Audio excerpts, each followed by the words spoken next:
Assalamualaikum warahmatullahi wabarakatuh. Pada video kali ini kita akan membahas meneladani dakwah Rasulullah SAW di kota Mekah. Sebelum jauh kita membahas bagaimana perjuangan Rasulullah SAW dalam mengembang agama Islam di kota Mekah. Terlebih dahulu kita akan berbicara bagaimana Rasulullah pada tanggal 17 Ramadan tahun 610 Masehi, 13 tahun sebelum Hijriah, Nabi Muhammad SAW yang saat itu berusia 40 tahun mendapat wahyu pertama, yaitu surat Al-A'la. Peristiwa ini menjadi diangkatnya Nabi Muhammad SAW sebagai Rasul setelah turunnya wahyu kedua, yaitu surat Al-Mudaththir ayat 1-7. Rasulullah SAW diperintahkan oleh Allah Subhanahu wa Ta'ala untuk berdakwah.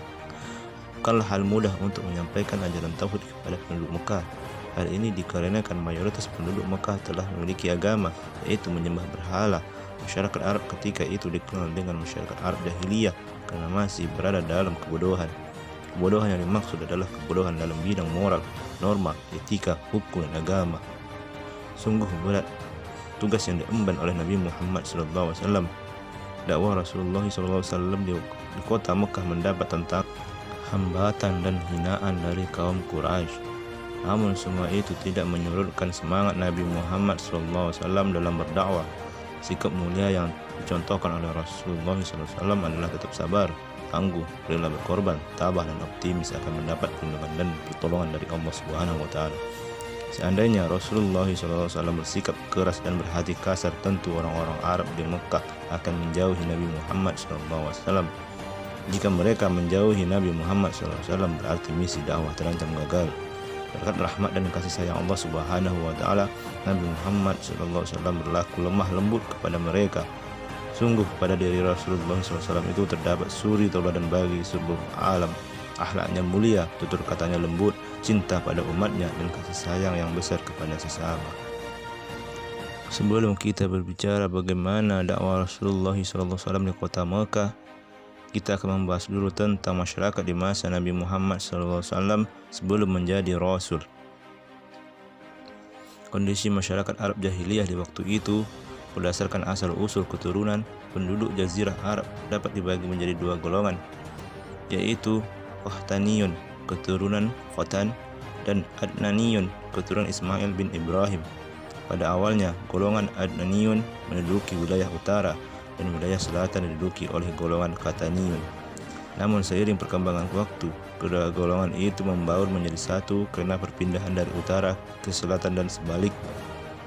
Kota terpenting dan terkenal di antara kota-kota di Jazirah Arab adalah kota Mekah. Tahukah kalian mengapa kota Mekah menjadi kota terpenting dan terkenal? Hal ini dikarenakan kota Mekah dilalui jalur perdagangan yang ramai yang menghubungkan Yaman di selatan dan Syria di utara. Ka'bah yang berada di tengah kota Mekah merupakan pusat keagamaan Arab. Mayoritas masyarakat Arab beragama Wasani, yaitu percaya kepada dewa yang diwujudkan dalam bentuk berhala dan patung. Ka'bah merupakan tempat mereka berziarah. Di dalamnya terdapat 360 berhala yang mengelilingi berhala utama, yaitu Hubal. Setiap kabilah atau suku memiliki berhala sendiri-sendiri yang dipusatkan di Ka'bah.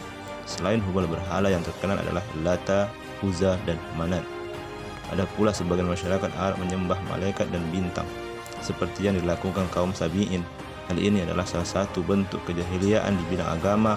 Agama dan kepercayaan tersebut sudah menyimpang dari ajaran agama tauhid dari para nabi dan rasul terdahulu. Tahukah kalian kaum Sabi'in itu? Kaum Sabi'in disebutkan dalam Al-Quran sebanyak 3 kali, yaitu surah Al-Baqarah ayat 62 dan Al-Ma'idah ayat 69. Sabi'in merupakan orang-orang yang keluar dari agamanya yang asal dan masuk ke dalam agama lain. Sama juga dengan arti asal ialah murtad. Mereka adalah orang-orang yang menyembah malaikat, salatnya tidak menghadap kiblat, dan mereka membaca Zabur. Ada sebagian ulama yang mengatakan bahwa Sabi'in ini termasuk ahli kitab, dan oleh karena itu dihalalkan memakan sembelihan mereka dan mengawini wanita mereka. Namun sebagian yang lain mengatakan bahwa Sabi'in ini bukanlah ahli kitab. Oleh karena itu umat muslim dilarang memakan sembelihan mereka, dilarang mengawini wanita mereka. Golongan Sabi'in itu memanglah satu golongan dari orang yang ada pada mulanya memeluk agama Nasrani, lalu mendirikan agama sendiri. Sebelum masa kenabian, Muhammad mendapatkan 2 gelar dari suku Quraisy, suku terbesar di Mekah, dan juga suku dari Muhammad SAW, yaitu Al-Amin, yang artinya orang yang dapat dipercaya. dan asyirik yang artinya yang benar. Setelah masa kenabian, para sahabat memanggilnya dengan gelar Rasulullah. Kondisi masyarakat Arab sebelum Islam dikenal dengan istilah jahiliyah. Tahukah kalian apa yang membedakan masyarakat jahiliyah dengan masyarakat pada umumnya? Masyarakat Arab jahiliyah berarti masyarakat yang masih berada dalam kebodohan. Kebodohan tersebut adalah kebodohan dalam bidang moral, norma, etika, hukum, dan agama. Jadi inti dari karakter jahiliyah adalah memiliki sifat keras kepala, mengutamakan hidup jangka pendek, tidak mau mengubah perilaku pada perilaku yang benar menurut aturan agama. Oleh karena itu, karakter jahiliyah bukan mutlak milik masyarakat Arab semasa itu. Sistem hidup masyarakat sangat ditentukan oleh dua hal, yaitu kekuasaan kesukuan dan kekuasaan ekonomi. Masing-masing suku atau kabilah bersaing untuk menjadi yang lebih kuat dan paling disegani. Sumber kekuatan mereka adalah kesetiaan dan solidaritas di antara anggota kelompok. Penduduk Arab jahiliyah memiliki tabiat suka berperang. Oleh karena itu, peperangan antar suku sering terjadi dan telah menjadi tabiat yang mendarah daging. Dunia Arab ketika itu merupakan kancah peperangan terus-menerus. Akibatnya adalah kebudayaan mereka tidak berkembang. Kondisi masyarakat yang suka berperang seperti ini juga menyebabkan nilai wanita menjadi sangat rendah. Seorang wanita tidak punya hak mewarisi harta peninggalan suaminya, bapaknya, atau anggota keluarga lainnya. Apabila terjadi peperangan antar suku, maka suku yang kalah akan dijadikan budak oleh suku yang menang. Masyarakat Arab jahiliyah memiliki kebiasaan buruk, di antaranya adalah minum minuman keras, berjudi, dan membunuh. Lebih dari itu, mereka beranggapan bahwa minuman-minuman keras, berjudi, mencuri, merampok, berzina, membunuh bukan merupakan perbuatan salah. Hal ini merupakan bentuk kejahiliaan di bidang norma etika dan hukum. Apakah seluruh perilaku masyarakat Arab jahiliyah waktu itu buruk? Tentu saja tidak. Ada beberapa kebiasaan dan budaya yang positif pada masyarakat Arab jahiliyah. Di antaranya memiliki keberanian, semangat juang yang tinggi, suka menghormati tamu, dan maju dalam bidang perdagangan. Sumber ekonomi dan penghasilan utama orang Arab adalah perdagangan dan bisnis. Orang-orang Arab jahiliyah sangat terkenal dengan kepiawaiannya dalam berdagang dan bisnis. Setelah turun wahyu yang pertama, berarti Nabi Muhammad SAW secara resmi diangkat menjadi Nabi dan Rasul. Setelah menerima wahyu yang pertama, Nabi Muhammad SAW tidak langsung berdakwah menyampaikan risalah Allah. Nabi Muhammad SAW menunggu turun wahyu kedua. Dikala menunggu turunnya wahyu yang kedua, kembali Rasulullah SAW diliputi perasaan cemas dan khawatir kalau wahyu itu putus.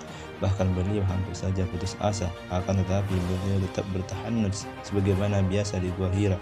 Kemudian setelah beberapa lama turunlah wahyu yang kedua, yaitu surat Al-Mudaththir ayat 1-7. Dengan turunnya wahyu yang kedua ini, beliau memulai dakwah dan menyiarkan agama Islam. Sekianlah dan terima kasih.